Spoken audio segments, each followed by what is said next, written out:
Halo guys, selamat pagi, siang, sore, dan malam untuk kalian yang tidak lagi ngapa-ngapain. Kenapa pedagang di pinggir jalan disebut dengan istilah pedagang kaki lima atau PKL? Lalu dari mana istilah pedagang kaki lima disematkan?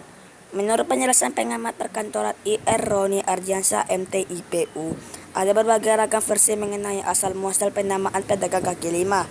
Salah satu yang cukup terkenal adalah pendapat yang menyatakan bahwa penggunaan istilah kaki lima adalah karena mereka menggunakan gerobak yang berkaki tiga.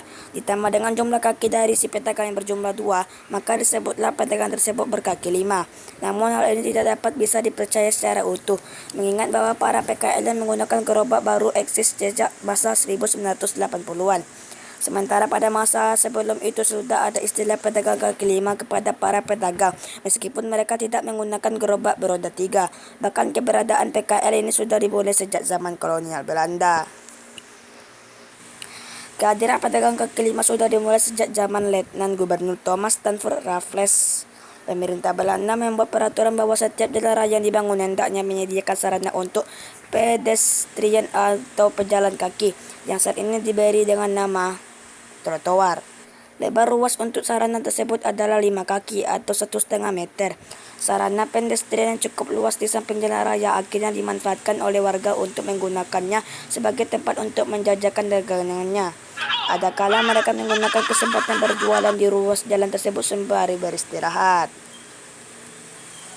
Lalu dari mana munculnya penamaan pedagang kaki lima? Ternyata istilah ini merupakan implikasi dari sebuah kesalahan dari terjemahan yang dilakukan dari bahasa Inggris ke bahasa Indonesia.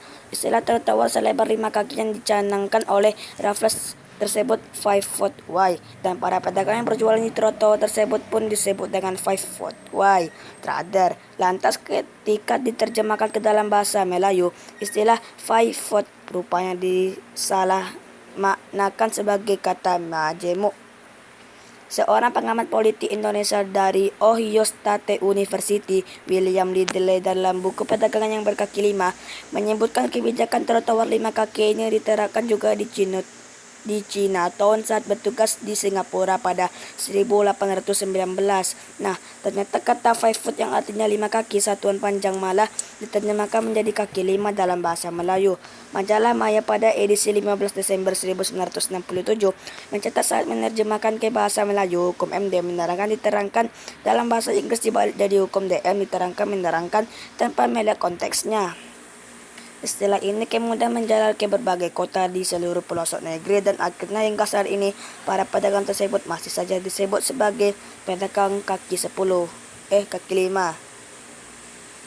Sejak saat itu, keberadaan pedagang kaki lima sebagai salah satu penghuni tetap trotoar yang sebelumnya diusulkan untuk para pejalan kaki menjadi bagian tidak terpisahkan dari rakyat Indonesia. Dengan adanya PKL di trotoar, terjadilah simbiosis mutualisme antara para pedagang dan para pejalan kaki. Implikasi buruknya adalah dengan semakin banyak PKL yang bertebaran di trotoar, jalan semakin menyempit dan kendaraan serta para pejalan kaki susah untuk mendapatkan akses jalan. Karena itu pemerintah sedang giat merelokasi para pedagang kaki lima ke suatu area yang lebih memudahkan mereka untuk menjajakan dagangannya, sehingga bisa mengurangi resiko kemacetan dan memperindah tata kota. Oke lah guys, mungkin itulah kenapa pedagang kaki lima disebut seperti begitu. Padahal mereka cuma punya 2 kaki. Sedangkan baby aja cuma mempunyai 2 kaki juga guys, sama seperti manusia. Oke lah guys, jangan lupa untuk subscribe. Dan jika kalian ingin tahu lagi kenapa pedagang kaki lima disebut seperti itu, kalian bisa mencarinya sendiri di internet. Karena gue sudah capek untuk membaca-baca istilah ini guys. Oke lah.